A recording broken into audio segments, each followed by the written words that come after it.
I gotta be honest. I almost loathe the term responsible gun owner.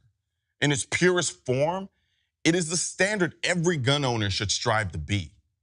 Unfortunately, the term responsible gun owner has been hijacked by anti-gunner verbal alchemists as they try to suck all of the joy out of the gun.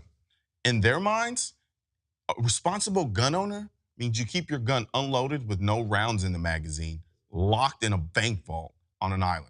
And if you so happen to shoot your gun, in their minds, it must be done with no emotion, no feeling or enjoyment.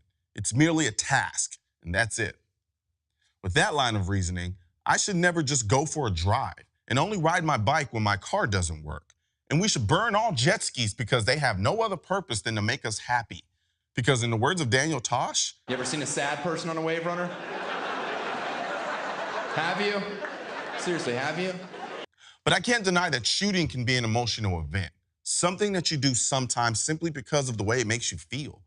Owning your gun responsibly is paramount, and learning to use it safely and proficiently is next to godliness. But responsible gun ownership, proficiency, and feeling don't have to be mutually exclusive. You know what? If you'd have told me 4 years ago, said this exact same thing to me, I probably would have thought you were crazy. Why? Because I didn't think about guns in that term. To me, guns were a tool that were merely used for specific purposes. Okay. You know, my dad would use them to put food on our table. It stands to reason. It's just kind of people who make the argument for the Second Amendment and say, you know what? It only applies to militias and hunters. And I'm like, no, not really. No. Well, I'm glad that I've got friends like you that introduced me to a whole nother world of shooting, because why would it be any different than anything else that I do? I have emotional experiences when I go running, you know, and the emotion for me is I love being outside. I'm an outdoors girl, so I love doing anything that involves being in nature. Jet skiing, water skiing, you know, whatever it is. Shooting is no different.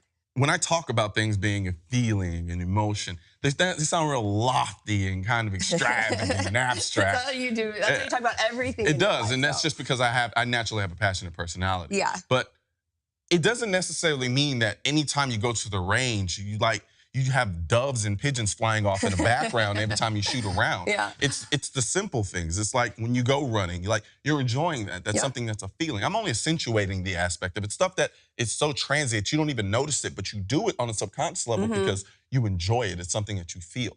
God rest her soul, Maya Angelou said it best.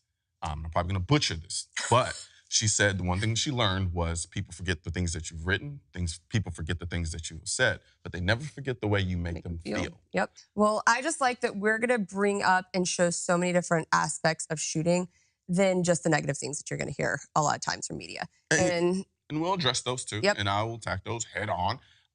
It's just, I try to be as objective as possible. Now, sometimes my passions make me a little bit more subjective, but I think it's definitely something that as we continue forward and we shine more of a light on it, my goal isn't really just to convert people into becoming guns. It's to provide an objective platform where people can look at it and see it above and beyond just self-defense, beyond just a tool that you have here to hunt with, and to see it in different lights so that you can make your own holistic decision about how you feel about a firearm instead of looking at it from this very kind of dark, shallow place. Cool. Let's get into it. Let's do it.